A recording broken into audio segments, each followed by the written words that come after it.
السلام علیکم ورحمۃ اللہ وبرکاتہ۔ دوستوں، مجھے امید ہے آپ حضرات خیریت سے ہوں گے۔ اللہ تعالیٰ آپ کو صحیح سلامت رکھے۔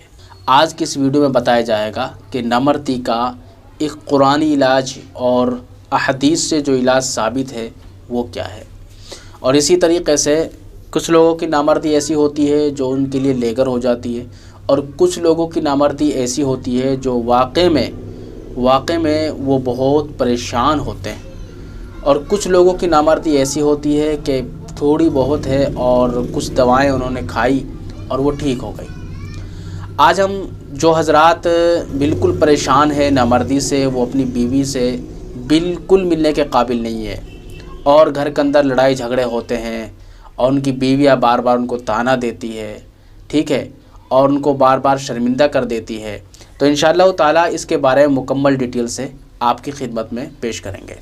تو بہرحال آج کی اس ویڈیو میں آپ کو یہی بتایا جائے گا سمپل طریقے سے کہ جو لوگ کافی پریشان ہیں نامردی سے، ان کو کیا کرنا چاہیے۔ سب سے پہلے آپ ویڈیو مکمل دیکھیں، کیونکہ اگر آپ ویڈیو مکمل دیکھیں گے تو آپ کے بات سمجھ میں آئے گی، ٹھیک ہے۔ انشاءاللہ تعالیٰ ضرور آپ کو فائدہ ہونے والا ہے۔ سب سے پہلے آپ کو کرنا کیا ہے، دیکھیے، تو ایک قسم جو نامردی کی ہوتی ہے، ایک تو یہ ہوتی ہے کہ پورا بدن کے اندر جلن پیدا ہوتی ہے، ٹھیک ہے، اور اس کے پیٹ کے اندر جلن پیدا ہوتی ہے سب سے زیادہ۔ پورا بدن یعنی پورا جسم اس کا بالکل تھکا تھکا رہتا ہے، پریشان رہتا ہے، اور بیٹھ جاتا ہے تو کھڑا ہوتا ہے تو آنکھوں کے سامنے بالکل اندھیرا چھا جاتا ہے، دماغ چکرانے لگتا ہے۔ اسی طریقے سے دل کی کمزوری بھی ہوتی ہے، سمجھے، دل کی جو کمزوری ہوتی ہے یہ بڑی خطرناک ہوتی ہے۔ اب اس کا مطلب یہ نہیں ہے یار خطرناک تو اس کا علاج نہیں ہے، نہیں، اس کا بھی علاج ہے، میں بتاؤں گا آپ کو، غور سے سنیے۔ ایک نامردی وہ ہوتی ہے کہ انسان بالکل پریشان ہے، یعنی وہ بالکل اپنی بیوی سے ملنے کے قابل نہیں ہے، اور بیوی اس کو رات دن طعنہ دیتی ہے۔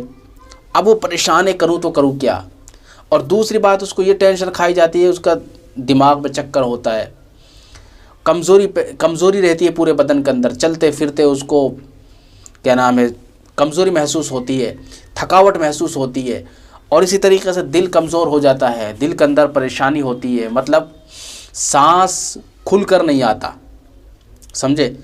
تو دل کی کمزوری کیا ہوتی ہے پتہ، کئی قسم کی ہوتی ہے دل کی کمزوری، اور یہ کوئی ضروری نہیں ہے کہ نامردی سے دل کی کمزوری ہوتی ہے، بلکہ اور بھی چیزیں ہوتی ہیں، اور بھی بیماریاں ہوتی ہیں جن سے دل کی کمزوری پیدا ہوتی ہے۔ بہرحال میں وہ بتا رہا ہوں کہ اکثر بیشتر نامرد جو لوگ ہوتے ہیں ان کے اندر دل کی بیماری کیسے پیدا ہوتی ہے۔ اکثر ایک شخص نے مجھے بتایا کہ سر میں نامرد ہوں لیکن اتنا نہیں ہوں، کم ہوں، اور پھر میرے اندر اتنی کمزوری ہے، میرا دل کمزور ہے، پورا اعضاء پورا بدن میرا مضبوط ہے لیکن دل کی بہت کمزوری ہے۔ اب میں نے اس سے پوچھا کہ دل کی کمزوری کیا ہے، یعنی مطلب کیسے پریشان ہوتے ہو آپ کو کیا تھکاوٹ ہوتی ہے اور دل کمزور ہونے کی کیا علامت ہے۔ تو اس نے کہا کہ میرا دل ایسا کمزور ہوتا ہے کہ بالکل خوف سا طاری رہتا ہے، یعنی ڈر سا محسوس ہوتا ہے۔ تو ڈر محسوس ہونے کی وجہ سے میرا دل بالکل کمزور ہو گیا۔ میں نے اس سے کہا کہ بھائی آپ کہیں ڈر تو نہیں گئے، ہو سکتا ہے آپ کو کہیں دہشت آ گئی ہو، یا ڈر گئے ہوں، ڈر کی وجہ سے دہشت آ گئی ہو اور آپ کا دل کمزور ہو گیا ہو۔ تو اس نے بتایا کہ میں کہیں نہیں ڈرا، میں الحمدللہ اتنا مضبوط ہوں، کہیں مجھے ڈر ہی نہیں لگتا، لیکن میرا دل اتنا کمزور ہو گیا ہے۔ اور پھر دوسری بات یہ ہے کہ میں نامرد بھی ہوں، اتنا نہیں ہوں لیکن کم ہوں، اپنی بیوی سے ملتا ہوں زیادہ سے زیادہ ایک مرتبہ، اس کے بعد میری ہمت نہیں پڑتی۔ تو بہرحال اب میں ڈاکٹر کے پاس گیا، اور اس ڈاکٹر نے مجھے بتایا کہ بھائی تو ڈاکٹر صاحب جب میں نے کہا کہ بھائی میں اس طریقے سے میں اپنی بیوی سے ملتا ہوں اور میرے اندر یہ کمزوری ہے اور ساتھ ساتھ میرا دل بھی کمزور ہے، تو اس ڈاکٹر نے بتایا کہ دل کی جو کمزوری ہے وہ صرف اور صرف آپ کی نامردی کی وجہ سے ہے۔ ایک بات آپ کو بتا دوں کہ جو نامردی ہوتی ہے نا، اس نامردی کی وجہ سے، کیونکہ 40 جو خون کے قطرے ہوتے ہیں نا، 40 خون کے قطرے، 40 خون کے قطروں سے ایک منی کا قطرہ بنتا ہے۔ اب آپ کیا کھا رہے ہیں، کیا پی رہے ہیں، کتنی اچھی خوراک کھا رہے ہیں، کتنی اچھی غذا کھا رہے ہیں، تو وہ آپ کے اوپر ہے، سمجھے۔ اگر آپ اچھی خوراک کھا رہے ہیں تو ظاہر سی بات ہے کمزوری بھی خود بخود دور ہوتی چلی جائے گی،